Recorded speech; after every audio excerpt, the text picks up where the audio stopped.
நல்ல காரசாரமான கொஞ்சம் கூட குழஞ்சு போகாத கத்திரிக்காய் வறுவல். கத்திரிக்காயே எனக்கு பிடிக்காதுங்க அப்படின்னு நினைக்கிறவங்க இந்த ரெசிபியை கண்டிப்பாக ட்ரை பண்ணி பாருங்கள். ரொம்ப ஈஸி அண்டு ஒரு சிம்பிளான ரெசிபி தாங்க. 10 நிமிஷத்தில் இந்த ரெசிபி பண்ணிடலாம். அதுக்கு நான் 1/2 கிலோ கத்திரிக்காய் எடுத்திருக்கேன்.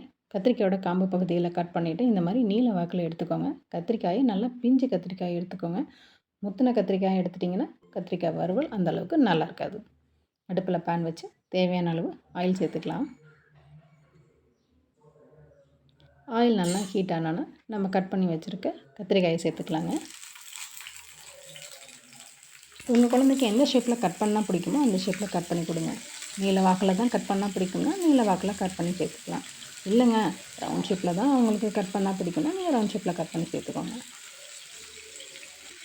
இப்போ இந்த கத்திரிக்காய் எல்லாமே நல்லா அப்படியே எண்ணெயில் ஒரு 2 நிமிஷம் வதங்கட்டுங்க. பாருங்கள் கத்திரிக்காயோட நிறம் மாறிடுச்சு. இந்த ஸ்டேஜில் நம்ம மசாலா பொருட்கள்லாம் சேர்த்துக்கலாம். கத்திரிக்காய் வந்து நிறைய டைப்பாக நம்ம வறுக்கலாம். இன்றைக்கி நம்ம வீட்டில் உள்ள மசாலா பொடிகளை மட்டுமே வச்சு இந்த ரெசிபி நான் பண்ணியிருக்கேன். என்னென்ன மசாலான்னு பார்க்கலாங்க.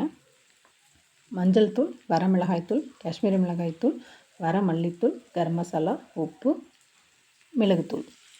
கத்திரிக்காய் பாருங்கள் இந்தளவுக்கு நல்லா செவந்து வரணும். நிறம் எந்த அளவுக்கு மாறி இருக்குன்னு பாருங்கள். இந்த ஸ்டேஜில் நம்ம மசாலாலாம் சேர்த்துக்கலாம்.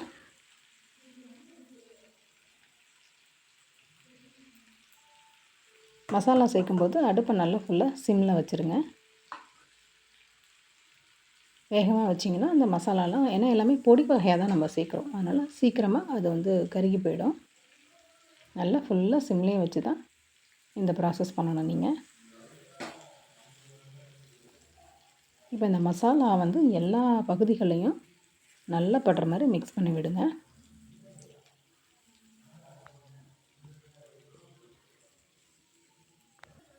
பாருங்கள் மசாலா எல்லா கத்திரிக்காயிலையும் நல்லா மிக்ஸ் ஆகிடுச்சு.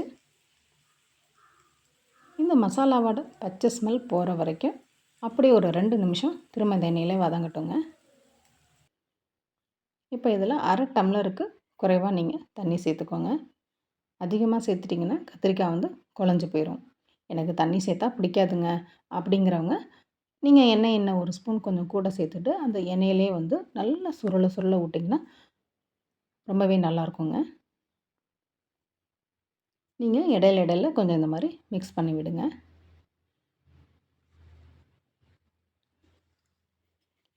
இந்த கத்திரிக்காய் வறுவல் பார்த்திங்கன்னா ரசம் சாதம், தயிர் சாதம், லெமன் ரைஸ், இந்த மாதிரி வெரைட்டி ரைஸ்க்கு எல்லாத்துக்குமே வந்து ரொம்ப சூப்பராக இருக்கும். சாம்பார் சாதம் எல்லாத்துக்குமே ரொம்ப அட்டகாசமாக இருக்குங்க. இப்போ தண்ணியெல்லாம் பாருங்கள் நல்லா ட்ரை ஆகிடுச்சு. இப்போ நம்ம கத்திரிக்காய் வெந்திருக்கான்னு பார்க்கலாம். பாருங்கள் நல்லாவே வெந்து வந்திருக்கு.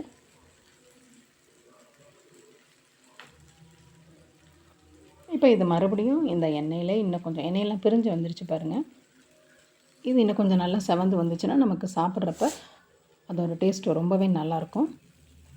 இது மறுபடியும் ஒரு 2 நிமிஷம் அப்படியே இந்த எண்ணெயிலே கொஞ்சம் நல்லா செவந்து வரட்டுங்க.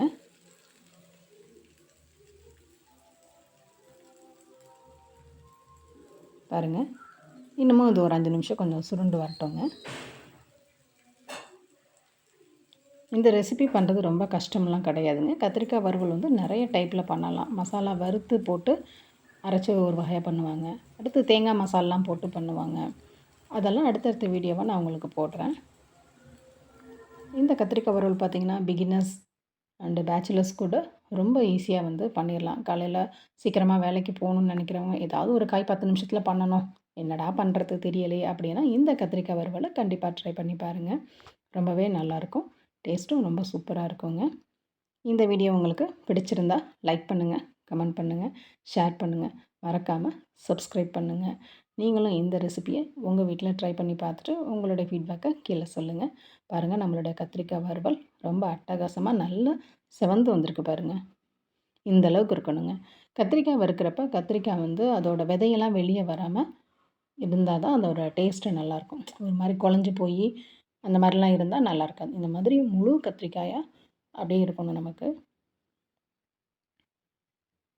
கிட்ஸ்க்கு லஞ்ச் பாக்ஸ்க்கெல்லாம் நீங்கள் வந்து பண்ணி கொடுத்தீங்கன்னா லஞ்ச் பாக்ஸ் சுத்தமாக காலியாகி வரும். தயிர் சாதம் அண்டு ரசம் சாதத்துக்கு இந்த ரெசிபியை கண்டிப்பாக ட்ரை பண்ணி பாருங்கள். இதோட டேஸ்ட் வேறு லெவலில் இருக்குங்க. Thank you friends.